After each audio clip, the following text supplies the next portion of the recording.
I just finished watching Netflix's new Maestro movie. This is by far one of my most anticipated movies of the past year. My professional life has been so influenced by Leonard Bernstein's life and music since I discovered it as a teenager, and I've performed, conducted, and arranged his music more times than I can count. When I went to college, I actually modeled myself after the triple threat that he was, a conductor, composer, pianist. In my library, in addition to his scores, I've got this stack of Bernstein books that I've devoured over the years. And that's in addition to the countless hours of performances, rehearsals, clinics, many of which have had profound influences on my work as a composer. And I just finished composing a little sinfonetta that is largely inspired by the work of Bernstein, along with George Gershwin. I'm making a separate video about that. Look out for that when you get a second. So all that to say, I was really looking forward to Maestro, the new movie. And it's great. I mean, it's deep. Bernstein was a massively complicated character, and the movie conveys that.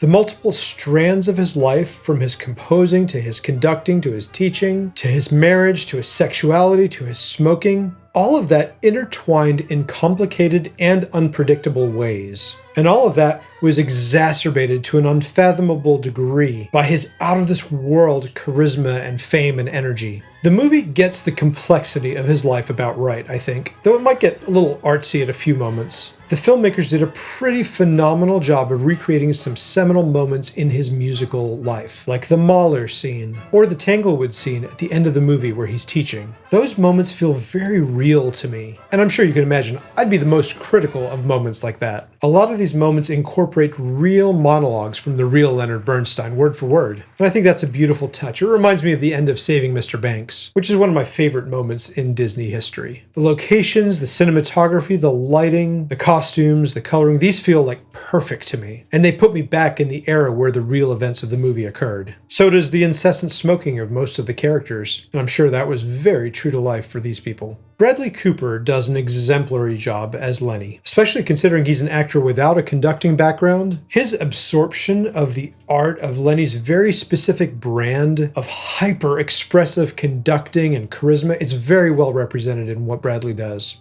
I will say, oddly, in the first two-thirds of the movie, there's a lot of this smirk that Bradley gives that I can't help but feel is more Bradley than Lenny, because it doesn't quite feel authentic to me. But you just watch Bradley's Mahler scene and you feel like you were there. I, as a composer and conductor, feel like I'm there. But let me get to my biggest criticism of Maestro. A screenwriter friend of mine wisely said that when you're writing a biopic, you can either do the subject's life story, or you can tell one story from the subject's life. This movie feels to me like they conceived it and promoted it to do the former, but in reality it's really the latter. The one story that it really tells is the complexity of Lenny's life. And it shows a few key illustrations of that through his conducting and then through his marriage and his affairs. You know, maybe it feels like a bit of a cheap shot for me to be pointing all the things that the movie leaves out, but that's kind of how I feel about it. There's decades of richness and depth to the man that are not mentioned or just kind of glossed over. There's vital parts of the story, like, for example, the background of his relationship with Aaron Copland or Serge Koussevitzky, or the intensity and influence of his Harvard years, or his greatest compositional achievement of all, West Side Story, or the lifelong tension between his conducting and his composing. These things are really kind of brushed right past. Don't get me wrong, I know there's no way to fit a 500-page biography into a 2-hour movie, but I'm concerned there are too many omissions, and there's such a relentless focus on an overly simplified theme, which, ironically enough, is his complexity.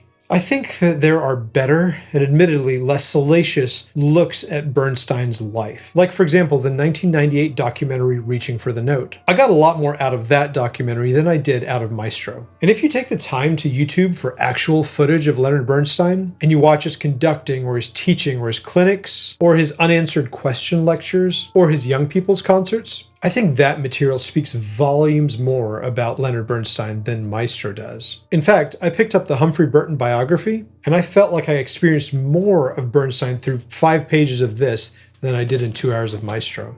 If there's someone out there who knows nothing about Leonard Bernstein and then goes to watch Maestro, I think that person might be wowed by a few moments of magical music making, but then not have much context to understand a lot beyond that. In fact, once you take away the big music scenes, what's left in the movie feels very incomplete to me. So, in conclusion, Maestro is a good movie From an aesthetic perspective, it's fantastic. But as an ardent Bernstein fan, I'm not sure it's one that I'll come back to again, but I guarantee years from now, I'll still be watching his conducting, his teachings, listening to his music, and reading his books. That's just my opinion. Feel free to voice yours in the comments. I would love to hear from you. Please do like and subscribe. I'll see you on the next one.